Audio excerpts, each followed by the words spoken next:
طيب عليك نستنبدأ.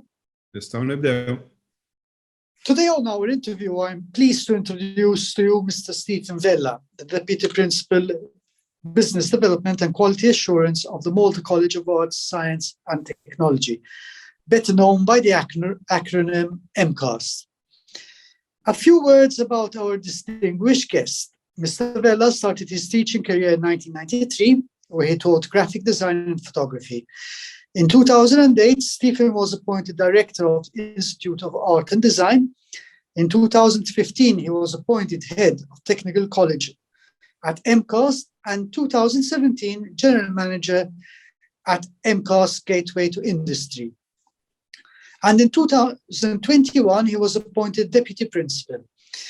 A long and distinguished career in education, and the right person to talk to us about the Malta College of Arts, Science and Technology. Welcome, Stephen. Stephen, thank you for joining us today. Thank you too. My pleasure, and thank you for joining us. The first question that immediately comes to mind is, being an educator for just under 30 years, why is the Maltese educational system of such a high level? Well, first of all, I believe that education in Malta has been established for a long time. It goes and dates back to the 870 when the Arabs occupied Malta. And the first education started actually during that particular time. Then through the ages, we were occupied also by the Knights and Hospitaliers, where we saw the establishment of the University of Malta back in the 1500s. And we started offering the first university programs, if we had to address them as university programs, way back in 1500s, the doctor, medicine, and then later on, through the British rule, which came forth in the 1800s, Malta established itself as a unique place where our education became compulsory way back in 1946 and developed on a British system and kept on going and expanding to the extent that education nowadays is compulsory from through the age up to the age of 16 and offered from primary, secondary, and even higher and tertiary education.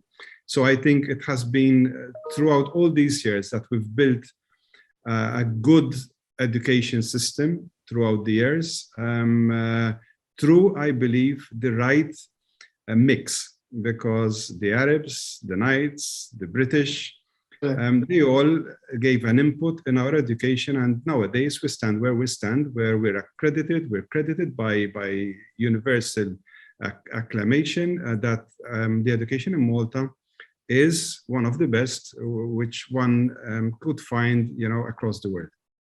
Right. And I also the fact that English is an official language in Malta, obviously, our educational system immensely. That's true, and I think we can even add now a little bit more, since Malta is part of the European Union, and Britain decided to exit the European Union. A lot of people are seeking Malta as one of their destinations to study in Malta, because the only two countries within the European Union which can teach in English are the Ireland and Malta. So correct. Those are the only two countries where one can study within the European Union and having English as one of their teaching methodologies. Coming to MCAS, since 2001, MCAS has been the leading vocational education and training institution on the island. If I'm not mistaken, it offers over 180 full-time courses and 300 plus part-time courses. Can you give us more details on the degrees that one can obtain from your institution? Yes, first of all, MCAS, yes, is synonymous with Malta and vocational education. It is presently the largest post-secondary and higher vocation and professional education institution.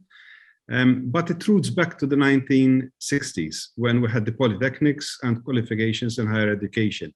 Then, as you rightly said, it reopened again in 2001 with having 6 institutes ranging from IT to business to mechanical engineering to art and design, creative arts, community services. So presently, yes, as you rightly said, we offer over 180 courses, full-time courses, and then around 300 part-time courses. We do have around 11,000 students, of which about 7,000 follow full-time courses and the remaining follow part-time courses. When we mention also the part-time courses, we also include courses which are offered at higher levels, that is postgrad and even undergrad. And lately, we also launched our first degree program, which is the DRES, the degree in research. So we have, and we work with over 1,800 leading industry partners. That is, we give the opportunity to our students to study and work. That is the best experience which one can achieve through his or her education process. They are given hands-on training in the latest and best practices in the workplace. We've got, as I mentioned, 6 different institutes where we offer a wide range of training, starting from level 1, Malta Qualification Framework and European Qualification Framework, going up to level 8, which is the doctorate. Our students can start from the lowest levels and progress year after year through the time. We're equipped with state-of-the-art lecture rooms, workshops, and laboratories. And the best thing, as I always say, it's our courses are hands-on.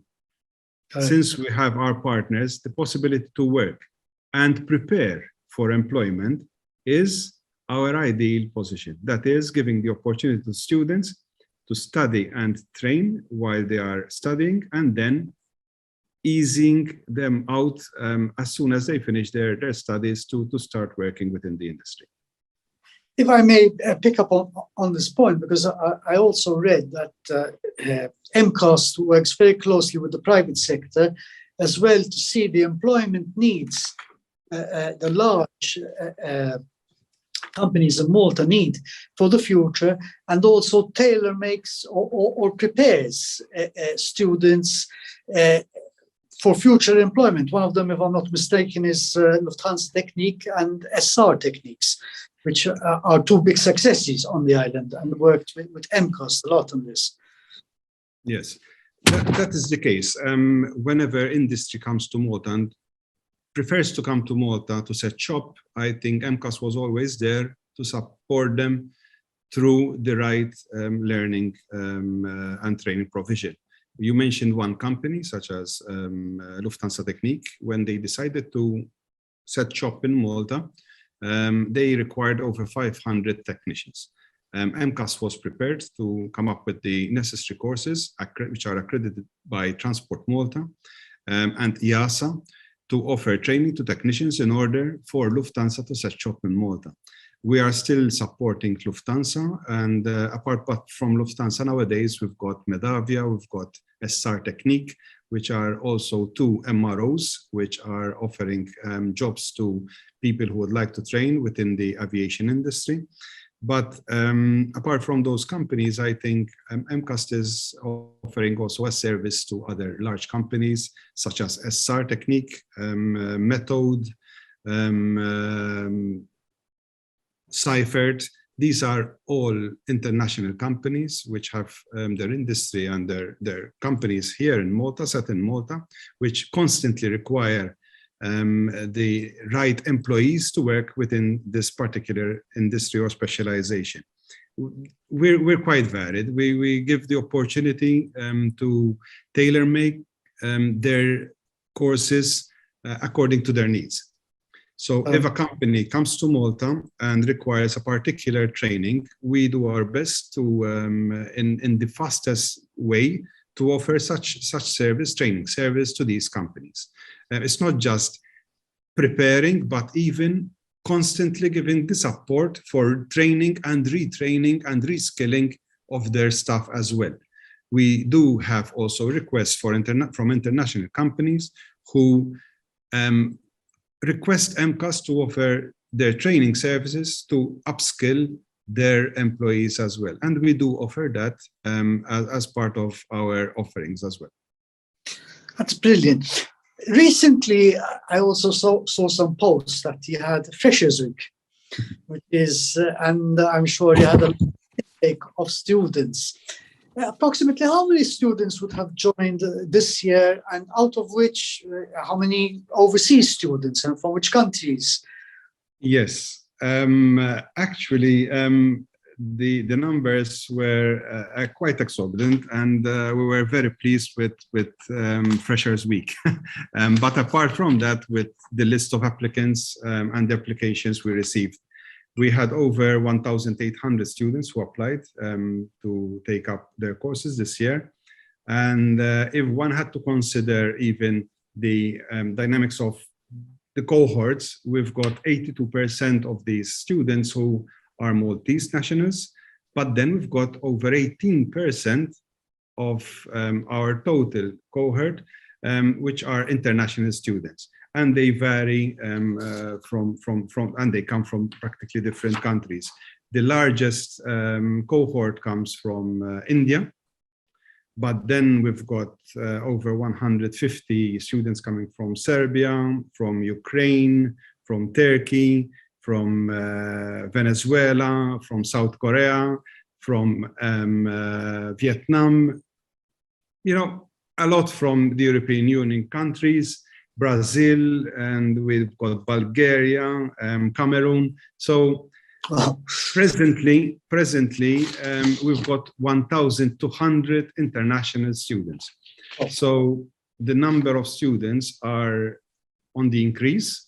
The only thing which is keeping us back right now is COVID, because this number could have easily been doubled or even more. But due to travel restrictions, a lot of candidates who applied or trying to move over and come over to Malta are finding it a little bit difficult when it comes to issuing of visa due to health restrictions. But we're pretty sure that as COVID will subside, the number of international students will, you know, grow exponentially, as we predicted some 3-4 years ago when we started the provision of international students training. This is obviously something that you've worked very hard on, because I was present in India when you were promoting MCAS, and today MCAS is bearing the fruits of all that work and put into it. An international student, approximately, just as an average, what would the tuition cost be as an average tuition cost per annum? Okay. It depends on what sort of training the applicant would apply for. If a student were to apply for an undergraduate degree, our idea is to entice these students to travel to Malta.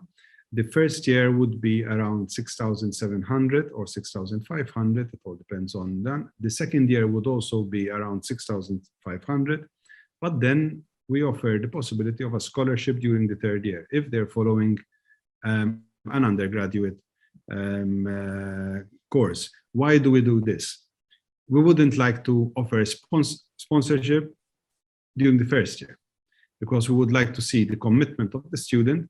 So if we see that the student is really committed in studying in Malta and at MCAS, after 2 years, we will then offer him or offer her the possibility of a scholarship, and they will not pay any fees during the third year in order to, you know, give them this opportunity to remain in Malta. But then if one had to take into consideration the food, utilities and household items also, which are necessary and required from these candidates, estimated that they will need to spend about 300 to 350 euros per month. And that will include, you know, the utilities, the food, and all amenities that they will require. Obviously, there's transportation, which presently could add up to about 100 euros, but that is something which will be waived off by the government in 2022, where during the recent budget, the government has announced that all the people in Malta will not pay any transportation fees from 2022. So I am also assuming that the students who will be studying in Malta, their cost of transport will be waived as well.